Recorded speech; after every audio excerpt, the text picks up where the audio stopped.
Hey, everybody, just going to take a quick break from the show to get you styled up with Stitch Fix. Shopping's hard. It's hard. With Stitch Fix, you get a stylist, though, who understands your style, your size, your budget, and they do all the shopping for you. Wow. This is excellent. Shopping, I'm telling you, shopping and figure out your style, it's overwhelming. Let somebody help you when it comes to getting dressed. We don't know what we're doing, so we let Stitch Fix help us out. A Stitch Fix stylist there. They know what works on us. We get the prices that make us look really good, and it feels good. You get some confidence boost walking around knowing that you're looking decent here. Oh, yeah. Yeah, we just give the stylist our sizes, style, budget preferences. We order boxes when we want, how we want, no subscription or any of that required. And they send called Just For Me pieces as well. Like, maybe you'd like this, and it's awesome. Outfit recommendations, styling tips. You keep what you love, you send back the rest. It's super easy. Yep. You can do it, and we are doing it because it's excellent. Personal styling for everyone. Get started today at stitchfix.com/STM. That's stitchfix.com/STM. Now back to the show. Hey, everybody, just going to take a quick break from the show and tell you about Noom. Has Noom helped you? I believe it has. Oh, that's got an app. You can do tracking. It's terrific. It does. And Noom builds personal plans that can meet individual needs. That's the thing. Takes into account any dietary restrictions, medical issues, other personal needs. That helps build a plan that works for you. And yes, so I know that you've had your own personalized program here that you've been working on. And it's weight loss This is weight loss results that last. They stick around because you get yourself into a lifestyle change. That's what matters. That's mainly it. You can't just say, I'm going to cut that out for a month and then go back to it. That's not what it is. So I'm glad it's helping you. That's great. And it really does. I like the psychology and biology-based approach here. Yeah. Noom Weight uses psychology. That's why they say losing weight starts with your brain, but it also takes into account your unique biological factors, Jimmy. All of your multitude flora and fauna that goes on inside of you there. Sure. Yeah. Stay focused on what's important to you with Noom's psychology and biology-based approach. Sign up for your trial today at Noom.com, Noom.com here. Based on 3.5-year study of actively engaged Noom users with minimum starting BMI of 25. Individual results may vary. Visit our website for more information. Welch's can't make everything make sense. Like why your mom still listens to the radio or what she meant when she sent that emoji. But a zero-sugar drink that's still full of fruit flavor, we made that make sense. And strawberry, passion fruit, Concord grape, and more, you gotta sip it to get it. New Welch's Zero Sugar. Let's fruit stuff up.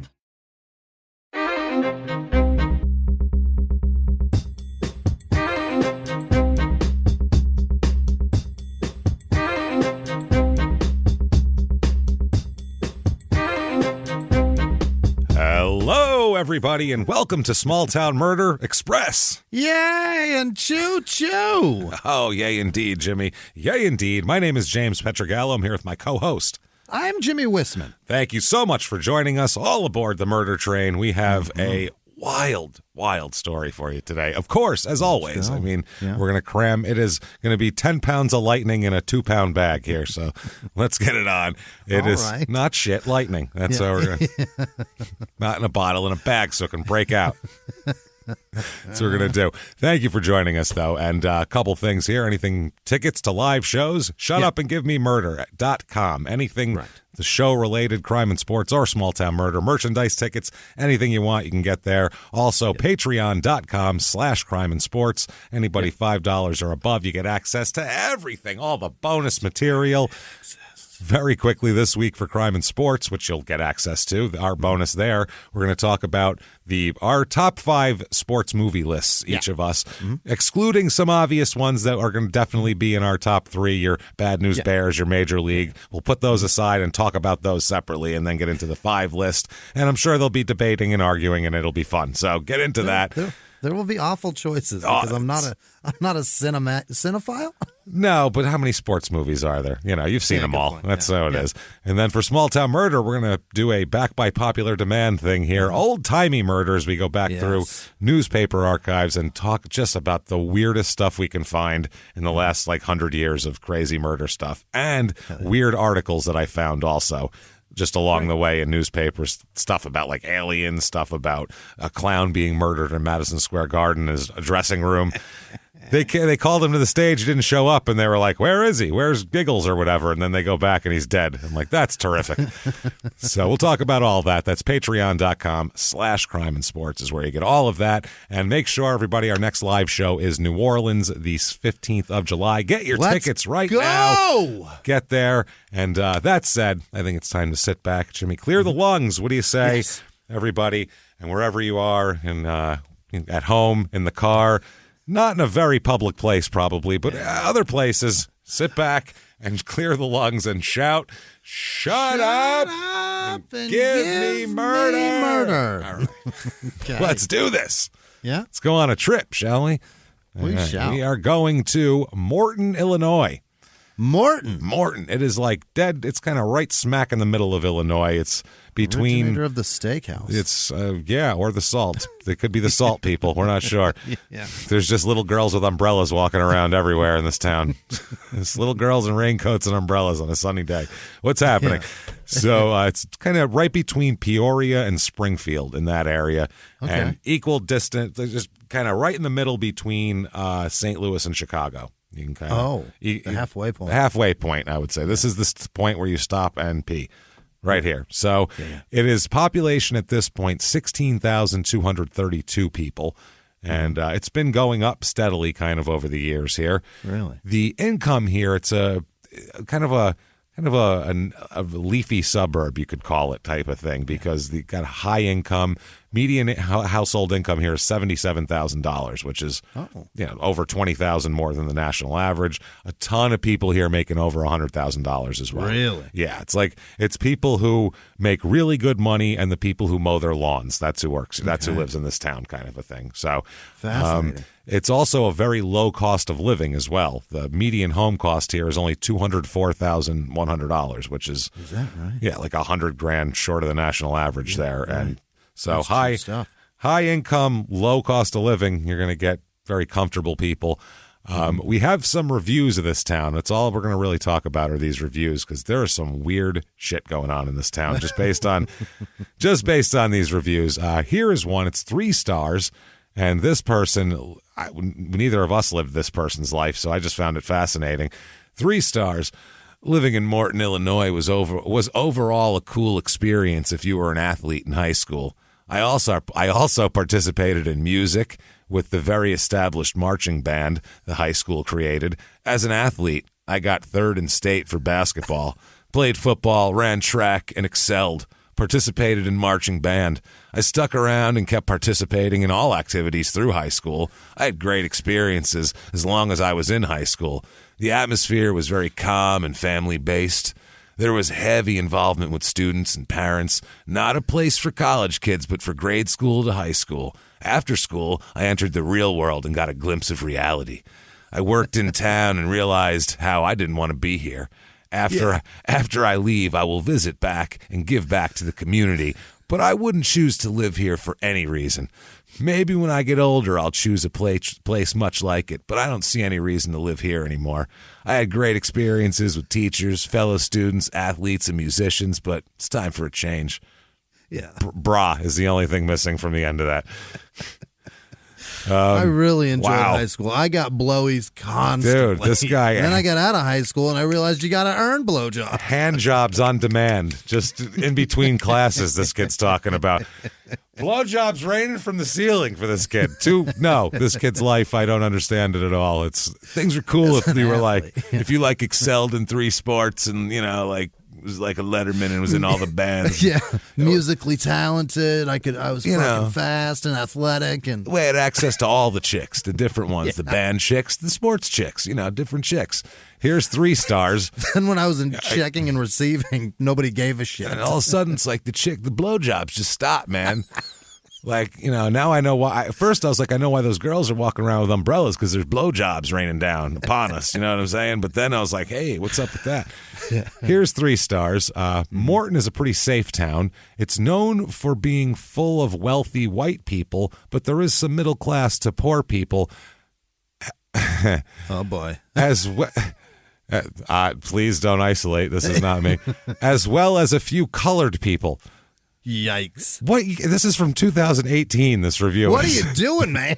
I was like, what is this, from 58? No, this is 2018. That sounds, I always found that silly, like even back then, that phrase, because it sounds like, well, the person was, they were transparent, and then someone colored them in. It sounds like someone else chose what to color them. It sounds very weird.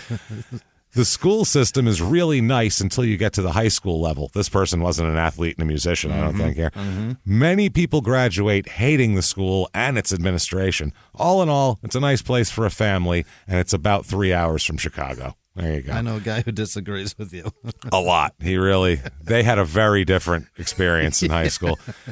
And then finally, 2 stars. There's 2 of these here. 2 stars. Not lots of choices. No real nightlife. Not lots of choices is the first. That's a fascinating sentence. I don't understand that at all. So there's that. And then also 2 stars. Morton is very cliquey. I wish people were not so rude to special people groups. Terrible place to live if you're anything but white and heterosexual. It's a small town in the middle of Illinois, so I could have told you that without probably even reading much about it. Family Circle magazine, which is a hot publication that we're all reading, I know. Wasn't that a cartoon? Yeah, it's a real, it's like, I don't know who reads Family Circle, but Family Circle magazine ranked Morton as one of its 10 best towns for families in 2013. Really? So that's the overview of this town, obviously. Their main thing to do is the Morton Pumpkin Festival. Oh, boy. Yeah, and it's things like a pumpkin grill, and they have a pumpkin pancake breakfast and shit like that. And then what is this band called? American English performs. Whatever the fuck that is. I'm all about the pumpkin spice. I dig that. I'm kind of into it now. I hate pumpkin. I don't like it. In coffee? For fuck, it's amazing. I don't want any pumpkin. I love it. Everybody keep your pumpkins away from me. So pancakes are great, too. I don't know about this. So I don't like regular pancakes. All right. We've discussed this. You've never had a hot pancake, and neither have I, and neither has anyone else in the world. These would have been good if they're hot. I've said that every time I've had pancakes, but it's impossible. Why did you give me butter that doesn't melt on this? Yeah. Pancakes go cold faster than any other thing. They go cold faster than bananas go bad. It's just quick. Right now. They're the banana of baked foods. goods, not baked or whatever, cooked foods. So very low crime rate here, about half the average for both violent and property crime. So that said, let's talk about this murder. Here we go. Okay, let's do this. We got to go back to 1984. So 1984, the Midwest. It's in Illinois, not Indiana, but you can picture, exactly. Dustin and Mike and 11 are riding around on Lucas, and they're all, They're riding bicycles all around here with their giant walkie-talkies, fighting the upside-down monsters here. So, 1984. Let's talk about a man named Dr. Joshua Allen Fierer, F-I-E-R-E-R. Fire? Would you say it? Fierer? We don't usually talk about many people to start a story out with the word doctor in their title. Right. Normally, it's trailer maintenance man, Joshua, whatever the fuck. It's not. I don't think I've ever heard of a Dr. Joshua. Dr. Joshua. And here's another thing. Joshua, you think of that as what? People born in 1980, 1980. Very young man. Yeah. Born in 1937. Joshua. But he's Jewish, so Joshua is it's a name. Biblical name. It's a biblical deal. Yeah. So, he's going Old Testament, everybody. Yeah. So he's a graduate of Alfred University. He also, we'll talk about this because he becomes a doctor. He's a licensed surgeon and everything else here. Dr. Josh. Doctor, we don't ever have this. This is just... Never heard of a Dr. Josh. Well above... this is outside of our scope, everybody. We don't understand this.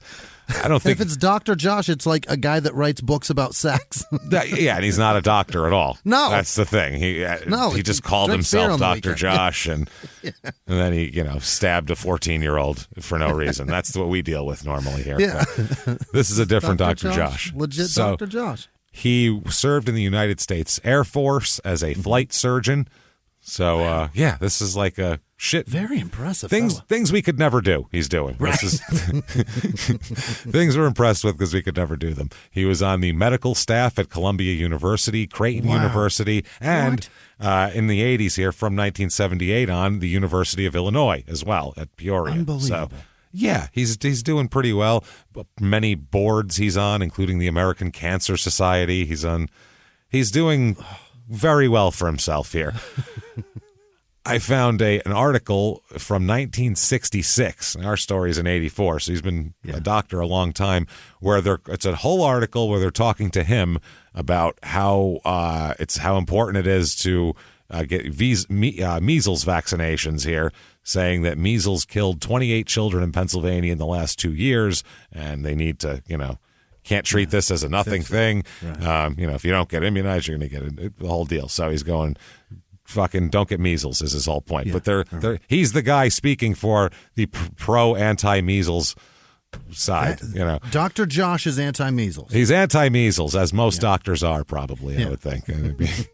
I think everyone should get measles. It's good for character, and I don't hear that a lot. So he is the pathology department chairman at the University of Illinois' Peoria campus as of the 80s.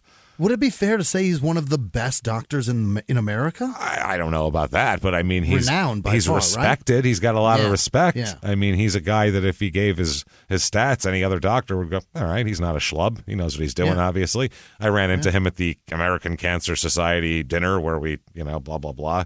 So he's got a wife, Dr. Josh does. Mm-hmm. Her name is Mary. And she's a couple years younger than him, but same age group, basically. They got married in 1959. I mean, so they've been married a long time. They have 4 children together and, all of this type of shit. He graduated from medical school in 1963, so they got married while he was still in school. And, like I said, he rises to the chairman of the pathology department at the University of Illinois Medical School since 1978.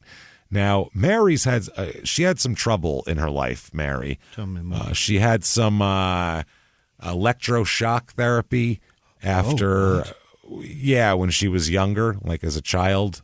She was hospitalized as a child and had electroshock therapy, which as a child in the 40s, who knows what the symptoms were to get you that. It could be anything. Right. Like the psychiatric shit wasn't exactly the same. They just kind of throw you in a room and then shock your brain and then go, feel better now? You better? And then they go, cheer up, bitch. I don't know. Here's that, as we've talked about many times before, but that was psychology back then. I don't know.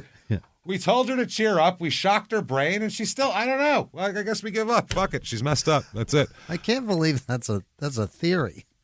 Hook her up to a battery. See how that works. Well, they still do that. They still do different kinds of electroshock therapy, but now it's a lot more targeted to certain things. Back then, it was just they would zap your brain. Well, they would zap it so much where people would forget the last 6 months of their life. Did you ever watch Mad Men? There's a whole storyline with one of Pete Campbell's girlfriends. There's this married lady who forgets he existed after they fucked for a few months. It's crazy. She's just like, you look nice. Nice to meet you. And whoa. So, but it was basically like this lady goes a little wacky once in a while and starts fucking people. So the husband has her electroshocked, and then she's docile for a year again, and then you start the cycle over. It was a crazy storyline. So back then there wasn't a lot to do. But this as a teenager, she tried slashing her wrist and her arm with a razor blade. Oh, God. So obviously she needs her brain shocked rather than, any type of... she did also receive psychotherapy, but that was in conjunction with that. And who knows if she was put on some kind of heavy-duty horse tranquilizers or something too. I mean, it's fascinating that we do that to people that clearly have some kind of fucking trauma that's happened to them. And our choice is to, going forward, instead of discussing and working out the problem, getting to the root of it, let's just jam them full of chemicals and electromagnetic waves. And we don't know if it's something organic too. We have no idea. It could be, we have no clue. We don't know birth. We don't know what her family history is like. There could be mental illness, and she could. We don't have any idea. We don't know what environment she grew up in, but she was from all accounts, they were a happy couple, and she was a good mother, and everything was fine through the years from 1959 through the 70s. I mean, we're talking a good solid 20 years of happiness in the marriage here. At least from all accounts. From all accounts, we're talking from the kids' accounts, from everybody. It's well-rounded accounts. It's not just one of the people saying it, one of the participants. So up until 1981. 1981, Mary's mother dies. And Mary is she completely apparently, according to everybody, turns into a different person out of nowhere. Like when her mom dies, something snaps in there and she can't handle it. It's something, I don't know. Everybody said before that she used to help him with work. They were like a team, and not that she has to do that, but she seemed to enjoy doing that. She would she didn't have to, and she would do it. She would want him to invite faculty and students over, and she would wanted to entertain and be part of the whole thing, and all that sort of thing. She would run the household, raise the children, did all of that, and whatever. So this is all happening in 1981. She just doesn't go that way anymore. Now she seeks counseling with at the temple here. She goes to seek counseling from their rabbi. She has converted to Judaism, by the way. She wasn't born Jewish. She converted when they got married. So that's how before they got married. So that ended up working. So she seeks counseling from the rabbi of the temple, and she and also Josh, they'd go together. Dr. Josh and Mary, they'd come together. They'd talk to the rabbi. The difference is, though, apparently after they would talk to the rabbi, at some point, Josh would go and leave and, do his doctor business, and Mary would fuck the rabbi. Is that right? So, that's the difference, though. So there's a slight, they would both. Thank you for fixing me. Here's your reward. They would both do the counseling session, and then there was just one would stay is the difference, and then one would go, I guess. So, oh my God. This starts in October 81. She's banging the rabbi. All right. So this is very crazy now. This goes on till about June 82. Okay. And we'll talk about how it came to a head. Is that a thing? Is that like in Catholicism, the priest doesn't fuck people. Does the rabbi fuck? Well, hold on Obviously a minute. Wait a second. Hold on a second. Priests aren't supposed to fuck people. Right. That's the thing that happens here. It's not sanctioned fucking. Rabbis they can date and marry and everything like that. So if it's a single rabbi, you're perfectly welcome to find a nice young lady and hook up with them and marry them and do all of that shit. What you can't do, I think, is frowned upon in probably every religion, is to fuck the married wives of your parishioners. That's probably not okay. Especially the ones coming for counseling with the husband, and then when he leaves, you fuck her. I don't think that's probably frowned upon, no matter what. It's forbidden. What the faith, I'm going to say. I remember in The Jazz Singer, I don't remember Neil Diamond's dad doing that ever. I'm just saying, I don't remember that. Even him, he was the cantor. He did nothing. So fascinating. It's wild. So this goes on for a while, and now the way this whole thing went down and the way he found out about it is pretty crazy, and we'll talk about that. But they went to counseling because she started becoming distant and took less of an interest, not only in his shit, which was fine, but also in the children in the household as well. Yeah. They were like, "What's wrong with mom?" And he was like, "Well, maybe some counseling with the rabbi will help." So maybe blowing this guy will fix it. Maybe that'll help. So a lot of her meetings, we'll call them in quotes, with the rabbi came when she was on another, quote, business trip with her job, which we'll talk about here. She got a job working for Exclusive Home Products. which like Amway? I tried looking it up and trying to find it and like really look, and it sounds like it's a multi-level marketing thing from back then where they sold household products. Knives were a big thing they sold. So she wasn't, there was no store, so she's doing it on her own. She's like a door-to-door. No brick and mortar. She got in her trunk and showing up. So what she would do is she'd say she was going on business trips to sell items, and then she wouldn't. She'd just hang out with the rabbi and fuck him in a hotel.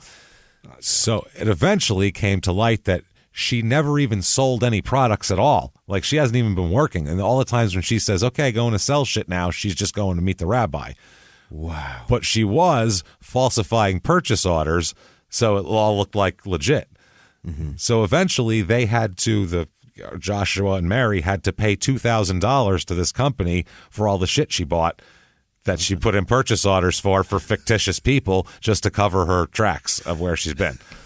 Jesus God. So this is not, most people in a multi-level marketing do that anyway, but they get no fucking out of it. That's the thing. Right. So at least she got some dick out of it. At this point, I'm going to say, as far as multi-level marketing goes, she's come out ahead. Chalk it up to Mary. She's come out ahead because it's going to cost her money either way. So, oh boy. If that's not enough of a weird, strange kind of a secret life thing, she also is secretly renting a house in Peoria. You can't do that. Secretly renting a house. Again, what is this, Mad Men? Is this like a guy, I got an apartment in the city, or what are we talking about? That's just tossing money down the drain with rent. Well, she's got to have it's a love nest, they call it repeatedly. Yeah. She had an inheritance from her family, apparently, that she had some money stashed away.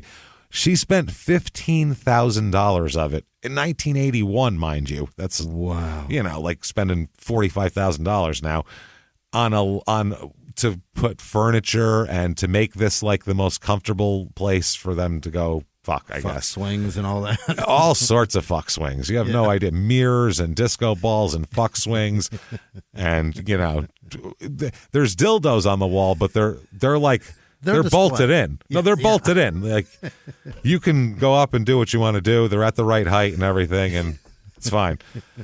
I don't know, but I want to see this place. I really do. I want to see if it's just like a typically furnished place, or if it's like a clear fuck dungeon. No, she just furnished it like they have money. He's a doctor. They do well, so she just furnished it. He's got to be so wealthy. She just furnished it in her taste, which is expensive. So by now, if you've been a doctor's family for 20 years, you're used to kind of buying what you want here. We'll tell you how much money he makes, as a matter of fact. At this point in time, he's making $6,558 per month, which in 2022, that is $18,449.25 a month from his job at the university.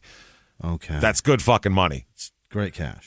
You're doing fine. You're doing real well. So anyway, she also then began forging Dr. Joshua's name on dividend checks from one of their investments to pay the bills on her secret love fuck nest, whatever you want to call it. So she's siphoning money out of the bills to put into her shit. And it's forgery, so that's not good at all. No, so it's a lot of different things. She's really covering up a lot. This rabbi must throw down when the sack. Can you imagine? Oh my God. Boy. He must just be the moil with the mostest, you know what I mean? So she would also convert. She would use her checks that were to be deposited in their children's trust accounts, and instead siphon that off as well. There was trust deposits that she didn't make, and she ran up huge bills for like clothes and like just stuff. Like, she just was like, well, starting over, not telling anyone about it, but starting over. But in a marriage, she doesn't think that this is ever going to be found out. This is nuts. That's what I mean. Like, well, what's going on here? So they continued. Anyway, the once he found out about all this and the money and everything like that, the rabbi quickly put a stop to everything because, I mean, you don't want that reputation of that looks bad. You're breaking up people's marriages in the temple. That's not going to go well. When you're a marriage counseling rabbi, that's not good. Look, no one's going to trust you ever. So you're literally doing the opposite of your job. Yeah, the worst possible thing. Yeah. Even if you did a bad job and they broke up, that's fine. But you're not supposed to fuck one of them while they're together still. That's really putting a wrench in the whole deal. Or something else, not just a wrench, but a cock and a wrench and everything else. Who knows? We don't know how this place is furnished. So they continued counseling with somebody less sexy, I would imagine, at that point. This goes on until March of 1983, when Mary refuses to participate anymore. Does not want. Done. She's done with the marriage counseling. She's not into that. 3 months later, in June, she is then of 1983. She's hospitalized for an overdose of drugs and alcohol. Seems to be on purpose. She tried to off herself with some drugs and alcohol. So she's released from the hospital. 10 days later, she is. Same exact thing happens. She's back in the hospital. She tries to overdose again. So yeah, in 10 days, it took. So she's having some issues. The doctor, one of the doctors at the hospital in 1983 called her a, quote, strange woman who was very confused and probably had mental problems. Well, nice diagnosis, Doc. If only there was a place you could take her to find out what those problems were. If only there was a place with people who are educated in this sort of thing and could just take a look at her and find out. That would be amazing. You know of any place like that, doctor? Perhaps she's such a bad case, hospital? Though, James. She is stumping a doctor that's like, I don't know, man. She's strange. I guess. I mean, she's just a strange woman. Also, it might be a doctor that didn't work with her completely and only saw her, kind of anecdotally here and there. Yeah. Yeah. Or just like observed her coming in or out and just like, I don't know. I didn't examine her, but she seemed very confused and I would assume mental problems. I mean, whatever. Yeah. So so that ends up happening. They eventually agree to a divorce together. Okay, so it's been 3 years of trying to work it out. Let's get a divorce. Fuck it. Sure. So Joshua files a petition in January 1984. At first, it's an amicable divorce. They're going to try to split their assets amicably, and everybody's going to be nice. Apparently, Mary at some point decides not to do that and starts filing different motions for different things in the divorce. Yeah. No, just to not have it be amicable anymore. One of them was in a paperwork here to basically get a temporary restraining order to bar him from the family home. And this was apparently out of nowhere while they were getting along, from what everybody said. And then finally in May of that year, they agreed to that they would he would stay in the house, she would move out with the two youngest children and set up a place. Okay, so that's what they agree on. So she's going to move out of the family home. He's going to stay there, I think, with the older children, or if they're still there, or whatever the fuck. We obviously don't know everything that's happening, but 2 suicide attempts that are pretty obvious attempts. Yeah, I don't know that I'm putting my 2 babies in that woman's fucking hands. I guess so. That's the agreement that they make. I guess apparently too. Also, though, if you're in the middle of a hostile divorce and there's something on the table that can make it smoother, you're going to go, yeah, you take them. I think it's I don't know if the younger children had a choice, but the 2 older children chose to stay with the father. Right. That's how that worked. So that's why they stayed there, which, I mean, they're older. They're in high school probably. They don't want to fucking uproot themselves and move and all that. Their friends know where they live. I'm staying put. So then the other ones were with her. She interfered with visitation from him, from the children as well that year. He constantly would tell the court she was interfering, not letting him get his visitation that he was supposed to get. So hey, everybody, just going to take a quick break from the show to tell you about the safest sponsor ever, Simply Safe. Absolutely. These people will keep you safe. It's amazing. You know that every 26 seconds a burglary takes place in the United States, according to the FBI. That means that by the time this podcast is over, dozens and dozens of homes will have been targeted, ransacked. God knows what happens here. So protect your home before it's too late with Simply Safe proactive security system. Simply Safe helps stop threats before they even have a chance to break in. Named Best Home Security System by U.S. News & World Report 5 years in a row. And by us for about the last 8 years as well. If you trust us, Believe me, you want Simply Safe. So visit simplysafe.com/small to claim 50% off a new system with professional monitoring plan and your first month free. That's simplysafe.com/small. There's no safe like Simply Safe. Now back to the show. This show, Small Town Murder, is brought to you by BetterHelp. Get yourself some therapy, everybody. Honestly, here. We often hear about, red flags that you should avoid. Hey, that's a lot of a thing. It's become a real phrase now, real cliche. Yeah. But why don't you focus also, you look at like green flags in friends and partners. Look for good things as well. Right. And maybe you're not sure what that looks like, though. Therapy can help you figure that out. What are positive things? What are the green flags? And then you can practice them in your relationship.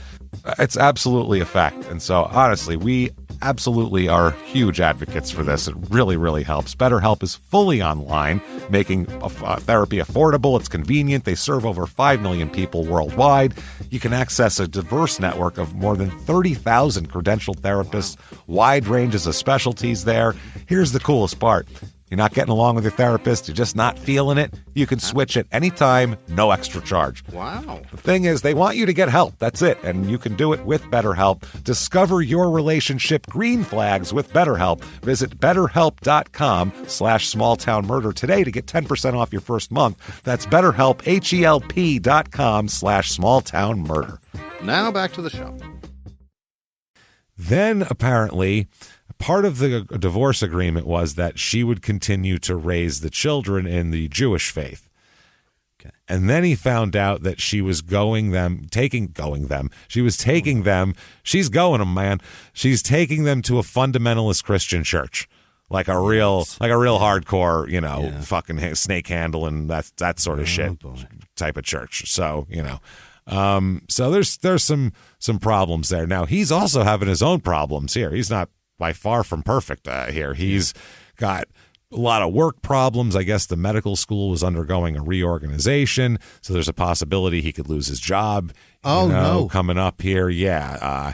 He started to becoming depressed and had, just difficulty concentrating and sleeping. And you know what happens. Walls are closing in, but the light's falling apart. You know how that goes. Yeah, it's all going boy, do I. Can't see the younger kids. This is happening. Life is a fucking cabaret. You're feeling wonderful. So yeah. The head of the psychiatry department at the medical school began treating him for depression and even prescribed him medication, which he took on a daily basis starting in mid-1984.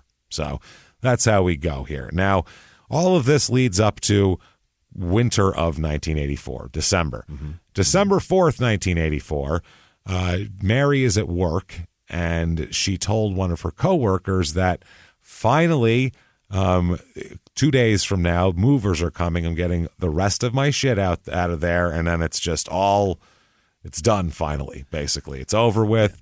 She said that her nightmare would finally be over, Mary said, of this marriage. So She said she was hoping to put her life back together after completing her divorce, because she starts to tell people around this time that, that maybe there are a lot of rumors that Dr. Joshua might have been knocking her around, or there might have been some kind of violence in the past here. Yeah, so this is another issue that comes up here. So she said she's completing her divorce. She's going to get her life back together. And her friend said the nightmare that she was going through is finally over for her, and it's going to be a happy time for her and her family, is what her friend said. So December 6th, 1984 is moving day. Very exciting. Now, moving day includes a lawyer, by the way. There is a lawyer at the house for moving day. How contentious is this divorce? Yeah, this lawyer represents the children. Apparently, the court has assigned him as a guardian ad litem to this case. So Never heard of it. Don't know. Bad. He's a guy named John Brady. He's a lawyer.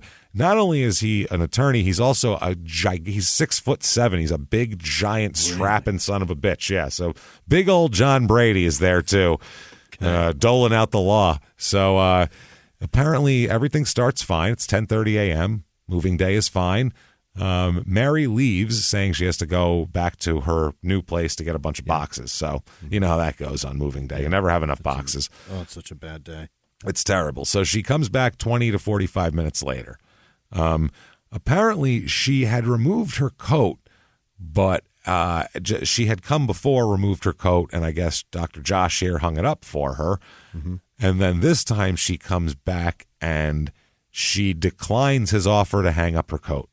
She wants to keep it on. No, she takes it off again, but doesn't want him to hang it up for her for whatever reason. Who cares? Yeah. So imagine if this was the last day where your ex-wife and all her shits leave and you're like, I don't give a fuck if you take that coat, wear that coat, hang it up, throw it in the yard, wipe your ass with it. I don't give a fuck. Get your shit, get the fuck out. I'm doing a dance in the living room. Don't care what you do with your coat. You can fucking set it on fire while you wear it. I don't care. You're doing marriage is over dance in the living room at this point, especially if it's been contentious. Hang it up. Keep it on. I don't want you getting comfortable here. I want you to get the fuck out. Don't give a shit. Put it in one of those boxes you just brought. Don't care. Don't care what you do with it. So, as long as you take it when you leave. That's all. Just don't leave it behind. Hey, don't want to give you a reason to come back. Ever, ever, ever, ever, never, never, ever. This is not what he would be saying. This is our songs, personal songs. That oh, boy, did I have it. Yeah, and she's shaking your ass. Hey. So apparently she goes into the bedroom closet and resumes what she was doing pre-box run, where she is sorting items from the closet. He enters the bedroom, Dr. Josh. Mary asks him, hey, can you get me a plastic bag from the kitchen, like a garbage bag? Yeah. You know, whatever shit. Everybody has garbage in their closet. So everyone's got a bunch of shit needs to be thrown out. So he comes back to find Mary kneeling at the entrance of the closet. And apparently he knelt next to her and handed her the bag. Now, none of that is disputed, okay? All of this is seen. And now this is where it gets crazy. At about 11:40 a.m., John Brady, the lawyer, big guy there, he's in the kitchen calling his office. He's a lawyer. He's probably got other shit going on. So he's calling his office using the kitchen phone while standing in the adjoining family room. The movers are outside. There's two movers there loading their shit. Yeah. And Josh and Mary are cleaning out the closet in a bedroom down the hall from the kitchen. While Brady is on the phone, he noticed Dr. Josh in the kitchen, saw him leave carrying a plastic trash bag. Hey, I said it right. Yep. Look at that. Within a minute or so, all of a sudden, while he's on the phone, Brady hears a commotion, as he describes it, coming from the bedroom, as if like a bunch of shit fell down from a closet shelf. Like, you know, you got a shelf in your closet and it breaks, and you're like, fuck, those are all the photo albums. Jesus Christ, I got this shit on there. Oh, man. I have that. Or there was something up there that you grab it and there's other shit on top of it and you don't realize it. You don't realize it. Fucking everything comes down. I got one of those tall drinks from Vegas that they give you in the street. It's full of change. That's everywhere now. Whalebone. That thing is loud. God damn it. So then the lawyer, Brady, hears Mary calling for help in a loud, excited voice. So, as he describes it. So this guy, Brady, drops the phone and runs into the bedroom. He sees, at this point, to his shock and amazement, because everything's fine. Everybody's moving about, doing their business. Movers are there. This shit's over in an hour, man. This is, you know. So there's a lot of people doing shit. There's a lot of people doing shit. He sees Dr. Josh on the floor near the closet with his elbows extended out from his body, and he said his arms were moving very rapidly. Okay. Eventually, Brady realizes that Dr. Joshua here is attacking Mary with his arms. That Mary's underneath him, and he's attacking her. So he's like, what the fuck? Now, Brady's 6'7", big old dude. He tries to pull Dr. Joshua off. Can't do it. Can't do it? He can't. He anchored him. He can't get him off of him, no matter what he does. And so he's beating her. He's beating her, apparently, or something. There's blood. Yeah. He sees blood. His arms are moving. He's like, holy shit, tried to grab him, can't grab him. Brady runs to the front door and asks the movers they're movers. They got to be pretty strong, you right? You guys are strong. Come here. Yeah, two of you can pick up a goddamn sectional and get it through a door. You can probably get an aging doctor off of his wife, right? Put down the recliner. Come with me. Let's go. So you guys got those belts on, so you can really give him a yank and not blow out your sphincters, you know? So he runs to the front door, asks the movers. He returns to the bedroom, and again, while he's waiting for the movers, tries to help Mary by pulling Josh off of him by the shoulders, her by the shoulders, but he can't do it again. So then Brady takes a case containing 45s, little records, that go in like a jukebox back in the day. It's a goddamn big case of 45s. Takes the 45s and smashes Josh over the head with them. Okay. Does nothing. Nothing. Not even a fucking reaction. He doesn't even look up. How angry is this guy? So at this point, Brady was like, holy shit, I don't know what to do. He got scared and he ran out and called the cops. Ran out in the kitchen and called the cops, which he should have done anyway to begin with. But probably. Hey, movers, you help her. I'll call the cops. But I get it. You want to help somebody that's being attacked. So the movers, Keith Mordew and William Vogel Jr., they're outside in the truck when they hear woman screams coming from inside the house, from what they say. Then Brady came outside to the door. They're movers. They're out there smoking a cigarette. Taking a break. They're going like, so couch in the back. We're going to put, we'll put the boxes here. She's got that weird shaped thing. We're going to put that there while they're smoking. All of a sudden, this lawyer comes to the door frantic and he says, quote, he's killing her. He's killing her. And they're like, huh? Oh, what? The fuck are you talking about? Holy shit! Is this going to affect our tip? Like, movers don't give a fuck. Have you ever dealt with movers? They don't care what you have. It's fine, whatever. So, Keith Mordew, he ran into the bedroom. He's the first guy in there, and he sees Mary leaning against the back of the closet, and we have Dr. Josh here leaning against her, stabbing her. Oh my God! Still. Stabbing her with a knife. So this guy, a mover, like we said, probably got some decent strength in him. Right. He runs up and grabs from behind Dr. Josh's belt and that's a way to control somebody by their belt, by the midsection. Can't get him off of him. Won't budge. How strong is Dr. Josh? How does he anchor himself down to where he's an impossible person to move? At some point, strength over, I can lift this much weight. I'm pulling you off. This is crazy. What kind of superhuman? Josh is glued to the floor. Did he sew himself to the floor first? So he is a surgeon. Maybe he's stitched himself down. This is crazy, though. This is horrible. So Mordew here, he runs into he doesn't know what to do. So apparently, while this is going on, Dr. Josh is not saying anything to anybody and doesn't even seem to realize, won't acknowledge anyone else's presence, doesn't seem to realize that people are hitting him with cases full of records and trying to yank him by the belt. He doesn't notice this shit at all. Just in a murderous trance. In a murderous, weird deal. So Mordew says, okay, I got to do something. This is crazy, obviously. He sees leaning up against the wall a baseball bat. Okay. He picks up the fucking baseball bat. Dr. Josh doesn't acknowledge this at all. Yeah. So he said he doesn't realize he had. He figured maybe if I, picked up the bat, this guy would, oh shit, there's a guy with a bat now. So he sees, after he gets the bat, Mary's still on the ground. Her head's in the closet and her legs are outside the closet. Dr. Josh is stabbing her. Still stabbing away. Still stabbing. So he said, I have a bat. Get the fuck off her. Stop. Yeah. No pause, no hesitation, no acknowledgement. So he raised the bat all the way over his head and swung it down as hard as he possibly could on Dr. Josh's right shoulder, collarbone, down. I mean, a mover from the top, swinging it down as hard as they can. He doesn't budge. Style. Not a movement. He doesn't budge. Imagine being hit from behind with a fucking bat that hard and you don't even budge. You'd crumble. That's crazy. Yeah. That is crazy, man. So he doesn't budge though. So this guy's like, holy, didn't even say ouch. Yeah. Didn't acknowledge that it happened. Not even that. What do you just do? Kept do you drop stabbing. The bat and go home?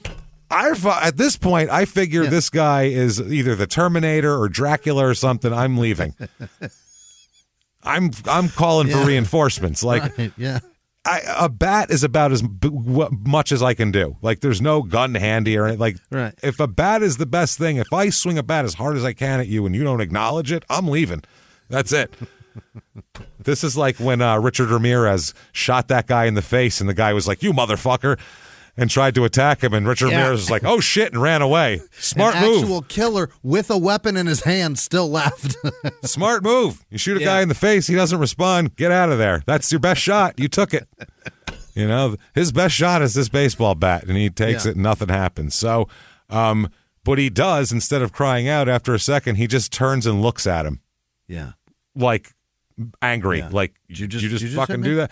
Which is the scariest thing he could possibly do, I would think, at that point. While he's covered in blood with a woman being stabbed horribly. This is a horror movie. Mordew said, quote, he paid no attention to me like I wasn't even there. And he said after he hit the baseball, with the baseball bat, he said, quote, I wanted to break his collarbone or something to make him stop. It didn't faze him a bit. He looked at me as if I was going to be next. Oh, boy. Yeah, get the fuck out of there. So the two movers and the lawyer, they run away from the house. They just run out of the house. They're like, we can't stop this. Sorry, lady, you're on your own. If he starts coming at us with a knife, how do we stop him? We can't even hit him with a baseball bat. So they ran away to a neighbor's house or something to get help there. Right. So as they're running out of the house, they notice that police have arrived, Mordew says. So and he yells that back. The cops are here. The cops are here to this guy. Maybe that'll get him to stop. Hey, the cops are here. Doesn't even acknowledge nothing.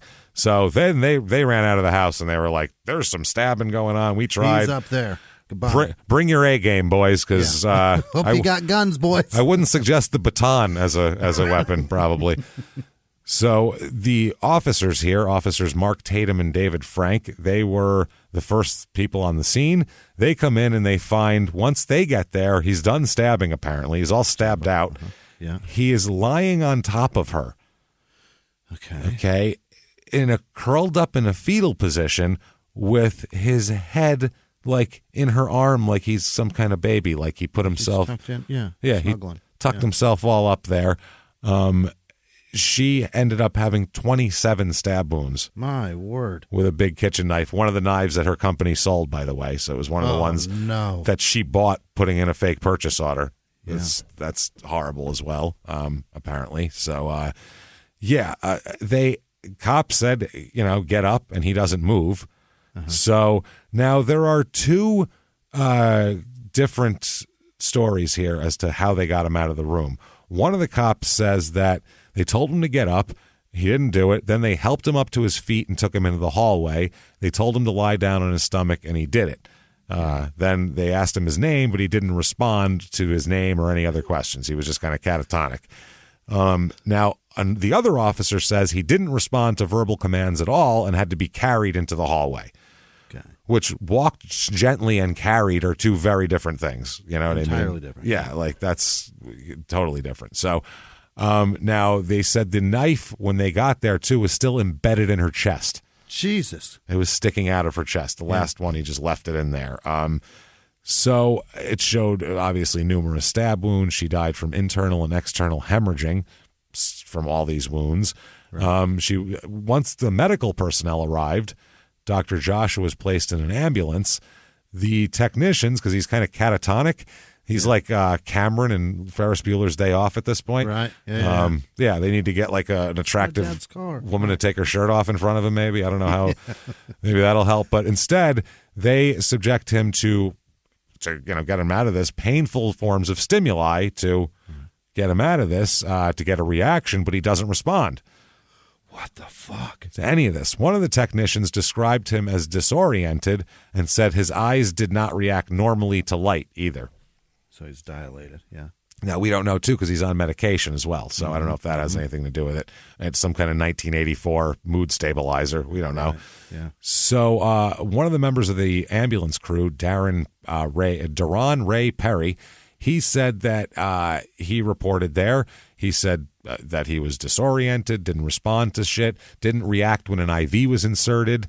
Wow. Yeah, once they got him in the ambulance, he started saying over and over again, what is it? Perseverate, I think it's called, when you say the same thing over and over again when someone's in a weird state. Perseverate? Okay. Perseverate? I can't remember what the fucking term is. It's a psychological term. Funner. Repeat stuff. It's more funner. So he said repeatedly in a, quote, high squeaky voice, he said over and over, Mary, my hands are cut. Mary, you stabbed me. Over and over in a high squeak. Mary, don't. Mary, don't. My hands are cut. Mary, you stabbed me. Now, the other ambulance personnel, Thomas Eaton and Robert Cloyd, they said that he moved his head and eyes in response to words and sounds made in the ambulance. They said, though, he kept repeating during his ride to the hospital, quote, Mary, don't do it. Put the knife down. Mary, please don't. My hand is cut. Don't stab me, Mary. over and over and over again in a high, squeaky voice, okay? She's dead from 27 stab wounds. Obviously, the crime scene photos are rough, too, because she's got the knife protruding from her chest. It looks, it's really rough.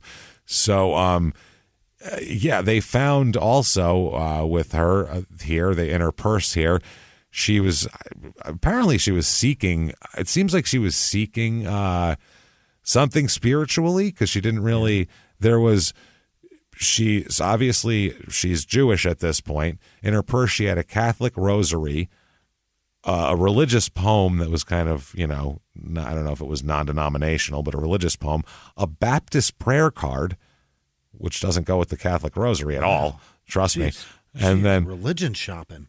And then a pamphlet from a Bible church, a totally different church, like a Pentecostal type church, entitled "How to Become a Christian." So it seems like she was like, I don't know, I'm going to shop religion. That's exactly what it seems like. Like I don't know if I want a Toyota or a Honda. I'm going to go to all the dealerships and test drive a Camry and an Accord. Window shopping religion. I don't know. She's looking for something. Obviously, it seems like she's clearly on the hunt.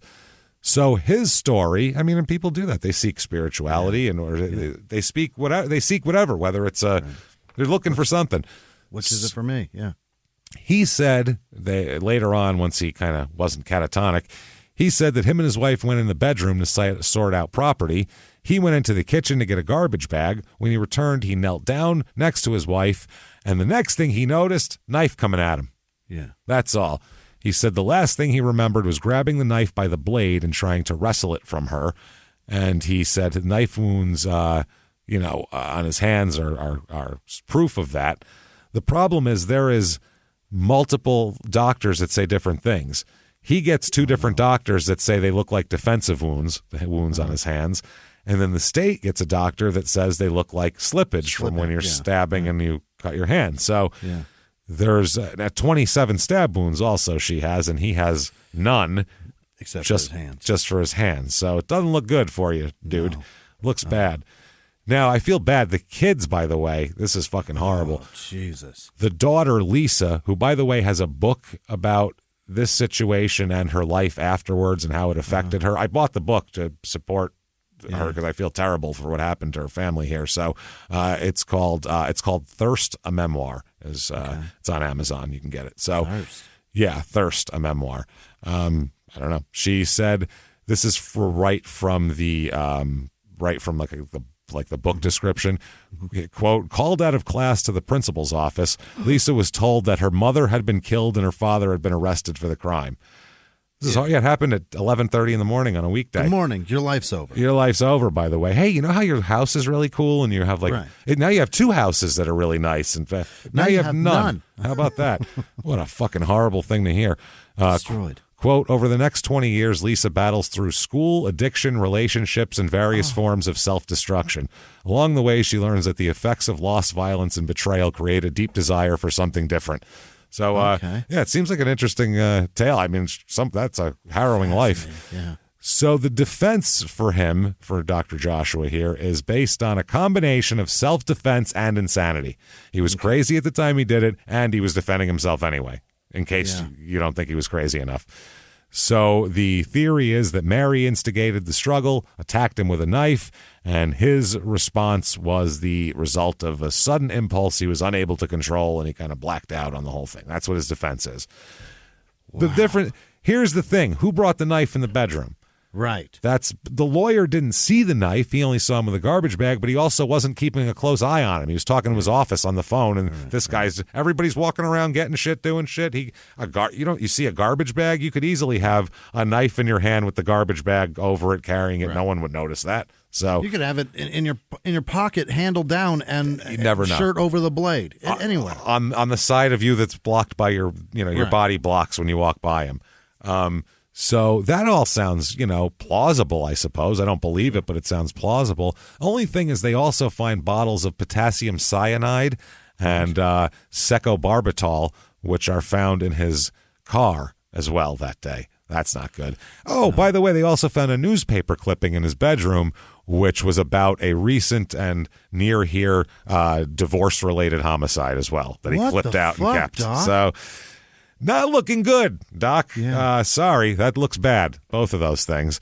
So the trial comes around. Yeah. And it's, the prosecution says he killed his wife because she was moving out that day. He was unhappy she had seen somebody else. The basic, the A to B. The stereotypical, right, yeah. The defense argument is, quote, "This is not a murder case. This is a case of passion." Passion, like he's a Spanish fucking flamenco dancer. It's the passion that he look at the dance he made. He's a passionate man. He's going to make love to that woman later. Yes, he is. So it's pretty fucking crazy. They have the lawyer Brady obviously testify, and he said that he first heard a woman scream, "Help me, somebody help me." By the time he got there, he said it was no longer words I heard, it was a sound. It was like someone trying to scream or yell. And by the way, the wife is only 5'6", 132 pounds, so she's small. Yeah. And if they can't pull off, if men with baseball bats can't get this guy off, movers who are strong. Yeah. So she doesn't have much of a chance. No. He testifies in his own defense here. He says that the poison was for him. He said he took it from the medical school because he was going to kill himself over being despondent over his divorce. It doesn't look good. Doesn't look good, Chief. Why'd you cut that clipping out about it? Right. It just doesn't look good, man. He said he met with John Brady and Mary at the family home. Everything was fine. He's undisputed. Mary left with the boxes, the jacket thing, all that kind of shit. He said he returned to the bedroom to find her kneeling in the closet. He knelt down next to her, but then he saw Mary thrusting a knife toward his chest. He said he put up his left hand to block the knife and got cut by it. Then he grabbed the blade of the knife with his right hand. He said after that, the next thing he remembers is he's in the hospital emergency room. Mm-hmm. He doesn't remember the stabbing, the arrest, the trip to the hospital, nothing. That's all blank. Is that possible? A human body can do that to itself? I mean, I don't know. You'd have to be in a real state of complete, detachment. It's possible psychologically, but it's not fucking probable. We'll put it that way, especially if you have clippings and fucking cyanide in your It looks like he's going to kill her and kill himself afterwards. That's what it looks like on the surface. I'm thinking. Yeah. Either that or he might just be killing her with poison and then because she has a history of mental illness, maybe making it look like she killed herself. Also, you don't know what happens here. There's a lot of different things. Right. They said that he incurred 34 wounds to his hands and fingers, but nothing else. Okay. Like we said, we have different experts saying different things. Now, the same thing with psychiatrists. They come in and say that one person says that he is, diagnosed with a whole intermittent explosive disorder here, saying, all this type of shit. That's one of the theories. And then the other theory is he's just sad. And he wasn't blanking out or any of those things like that. Feels to me like this man was very successful in life at everything he tried. The basic thing that everybody should be capable of doing is getting married and having a happy life, and he strikes out horribly at it. But it's after Can't 20 keep a woman years. happy. Yeah, and that may even feel worse because he's done 20 fucking years trying this. That's the wrong and he's attitude. a failure at it. I don't disagree. I get that he's a murderer, but I'm going to say he's got the wrong attitude here, too. Like, this is 20 years. You call that a good run. You did pretty well, and you move on. You call that, hey, you know what? We got 20 good years or 20 shit years. Either it's 20 years of shit and you're finally done, or it was 20 good years and you call that a win and you move on. Either way, you need a different attitude about this whole thing. You really do.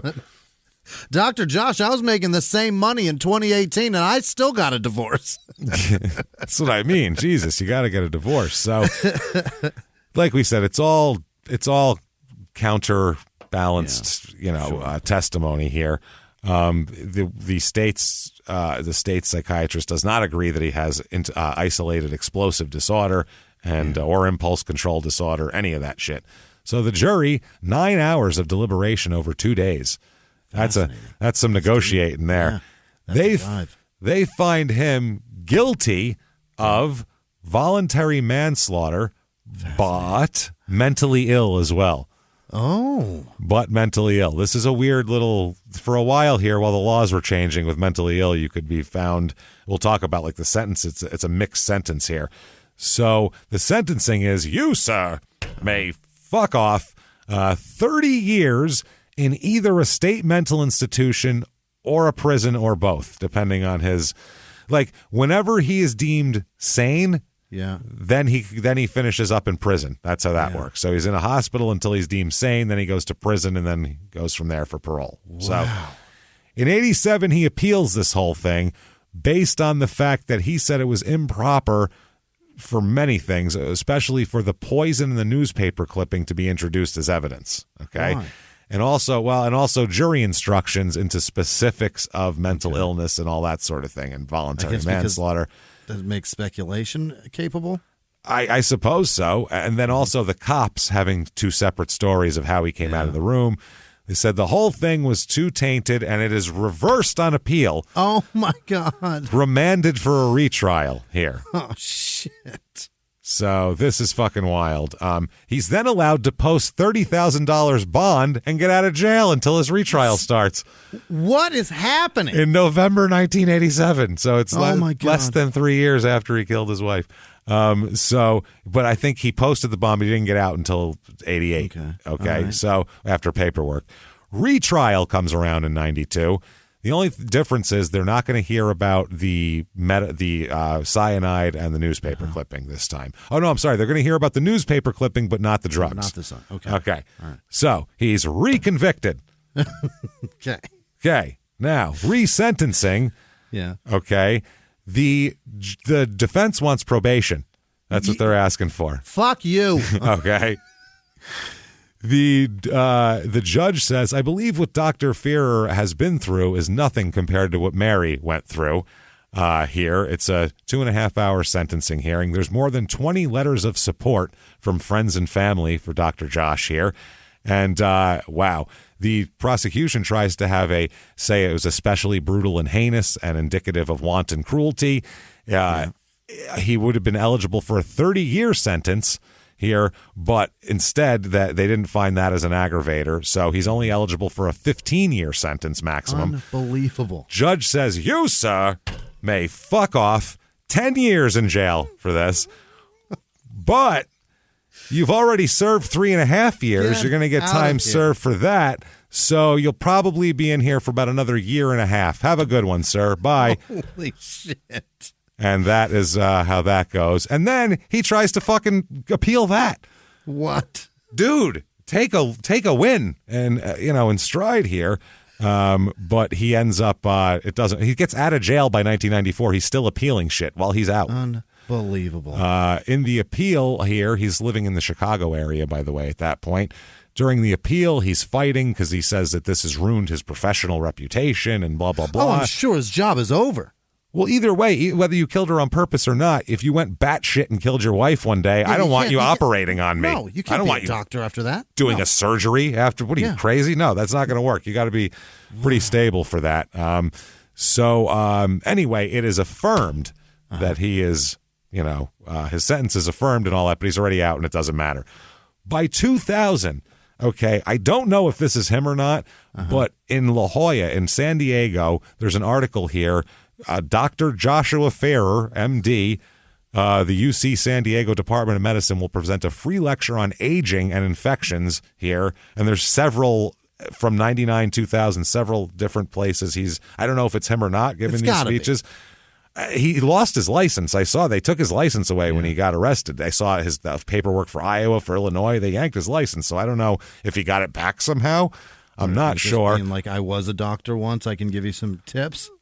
Maybe. Now, November 18th, 2007, he dies in North Palm Beach, Florida, though. Okay. He is dead there. So for sure. But there's still, this is why I don't know if it was him or not. It sounds like him, the guy in San Diego, but there's still on the, the site that Health Grades, I think it's called, that does the doctor grades, like Yelp for doctors. They have Dr. Joshua Ferrer, MD. They have him listed at 84 years old, which is how old he would be. Right. His birthday's December 1937. So what the fuck? It's the same thing. They said that they call him an internal medicine specialist in San Diego with 59 years of experience in the medical field, graduated from New York University Medical School in 1963. He graduated in 1963. He's from Brooklyn. He did Columbia, NYU. This is him.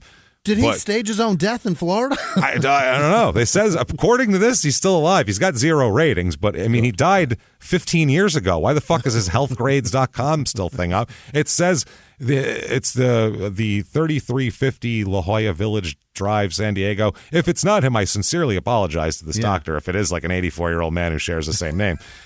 What are the chances? It says accepting new patients on here. If he died 15 years ago, I doubt it. And we do recommend pick up Lisa's book here if you want some kind of an inside thing. It has 4.9 stars out of 5 on Amazon, and it's got like 60 reviews too. So that's a good book here. So yeah, give her a shot. And there we go. That, everybody, is Morton, Illinois. Holy and shit! A crazy ass story, I would say. No, that's. To me, that's where I lean. It's just that he was so successful at everything he ever did. He couldn't and just take it.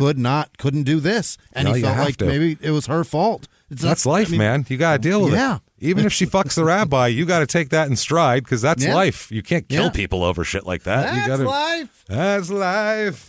Oh, that's what the people say. Follow us on social media and rate and review. That's life. I've been James Pietragallo. I'm Jimmie Whisman. Tune in on Wednesday nights and, of course, every Friday. Do that. Thank you so much, everybody. Thank you for everything. We will see you next the week. Station. Let's get out of here. Holy Jesus cow. Christ, Until I next feel week. gross. It's been our pleasure, everybody. Bye.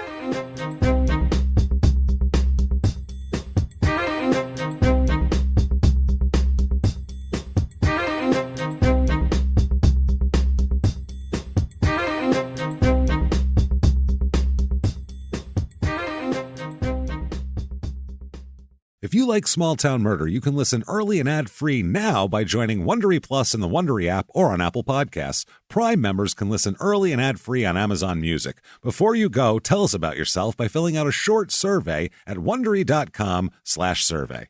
A few miles from the glass spires of Midtown Atlanta lies the South River Forest. In 2021 and 2022, the woods became a home to activists from all over the country who gathered to stop the nearby construction of a massive new police training facility, nicknamed Cop City. At approximately 9 o'clock this morning, as law enforcement was moving through various sectors of the property, an individual, without warning, shot a Georgia State Patrol trooper. This is We Came to the Forest, a story about resistance. The abolitionist mission isn't done until every prison is empty and shut down. Love and fellowship. It was probably the happiest I've ever been in my life. And the lengths we'll go to protect the things we hold closest to our hearts. Follow We Came to the Forest on the Wondery app or wherever you get your podcasts. You can binge all episodes of We Came to the Forest early and ad-free right now by joining Wondery Plus.